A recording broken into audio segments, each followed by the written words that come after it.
There's something that's always driven me a little bit mad about Ari Aster's films, notably his two features, Midsommar and Hereditary.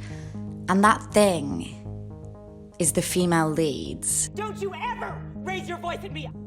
Like most women, and I would hope most people, I have a bit of a problem with the way that women are represented in films. It may be that often the female writers and directors that make it to the top are just as misguided about what good representation is. Thanks. Or that even in art house and indie circles, female characters still only have the opportunity to exist in this beautiful, sad, strange space. And this is where Ari Aster comes in. Because Ari Aster just gets women. There is a running conversation in Hollywood about good female representation, strong female characters, and what is and isn't empowering. But it also has brought forward a wave of really incredible filmmakers. Think Rose Glass, Julia Ducournau, Celine Skin.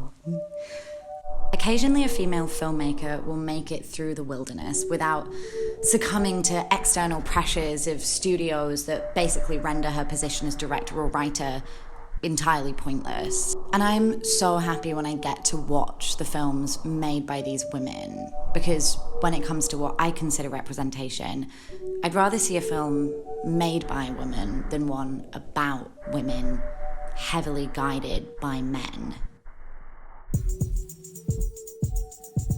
That's why it almost fills me with frustration when you get a film like Midsommar that really feels like it understands female emotion. And I look at its director, Aster, and I think, how can you know? It almost feels unfair to have the benefits of being a male in an industry that's historically favored men, but to have a voice almost of a female creative. Hereditary is a film about a mother, and again it feels so driven by female experience, by this woman's relationship to her own mother and her husband and her children. But it's also a film about grieving.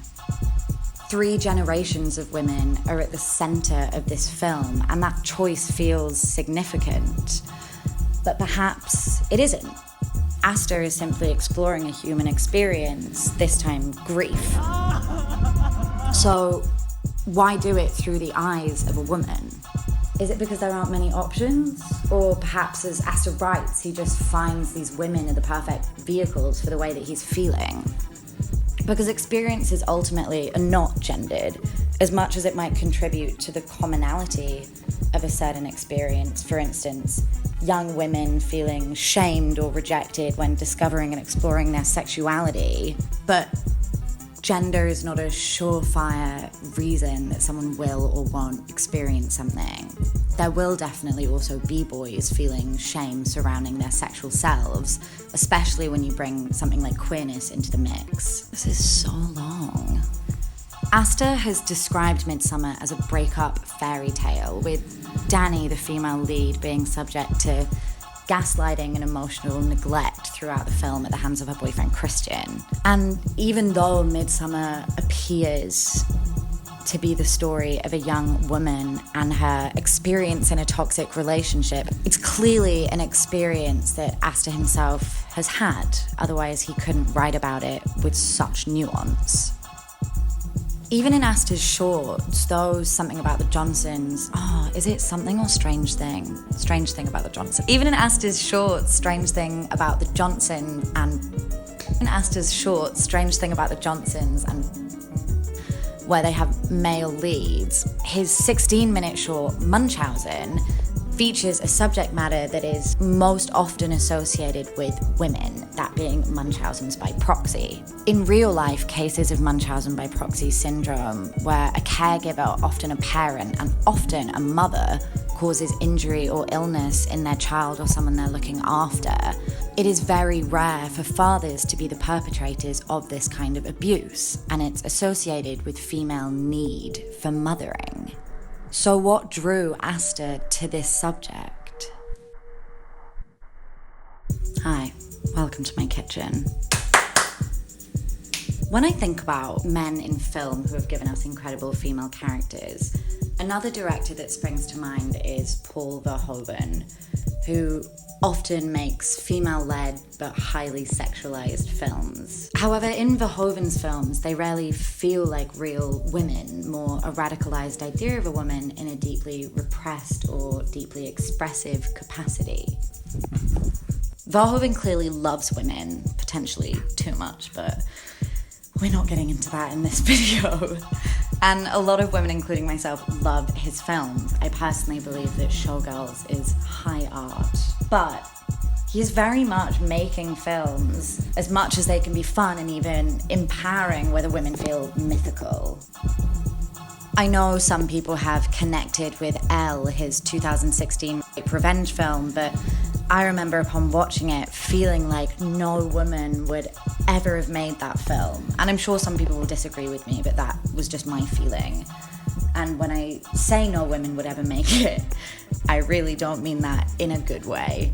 I don't think it's shocking to think your average woman wouldn't want to woo or continue sleeping with her own rapist. And to me, Verhoeven's portrayals of women lie at the opposite end of the sliding scale to Aster's. Robert Eggers is another filmmaker worth discussing, as both his features so far have really criticized masculinity. The Lighthouse obviously doing so much more overtly. But The Witch, a female-led film and one of my personal favorites, also criticizes masculinity by way of criticizing the traditional family. Around the time she's approaching puberty, Thomasin is suspected of witchcraft and is driven away by her family under these suspicions.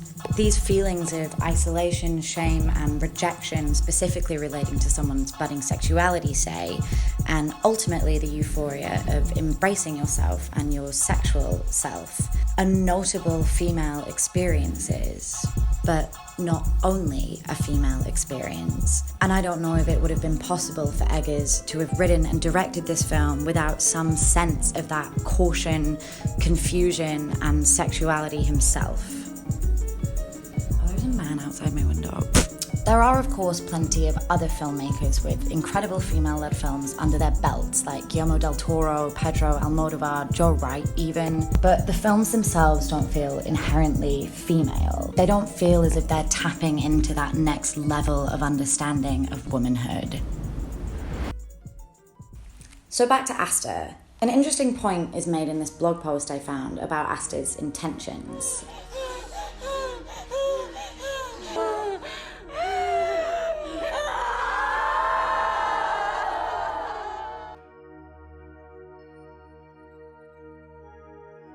In the scene, Danny is surrounded by women, and it's often been interpreted as this fantastic expression of female anger and frustration and grief. But is it just incidental that the women were there in the first place? Because prior to this scene, Danny had already been with a group of women for several scenes. She'd just been with women. They didn't flock to her from a diversely gendered crowd, which you could argue proved that the intention was to only express feminine emotion. So why is it different from other films or scenes where women just happen to be there? Can we really give Ari Aster praise and credit for stumbling upon female experiences time and time again? For me, I'm saying yes.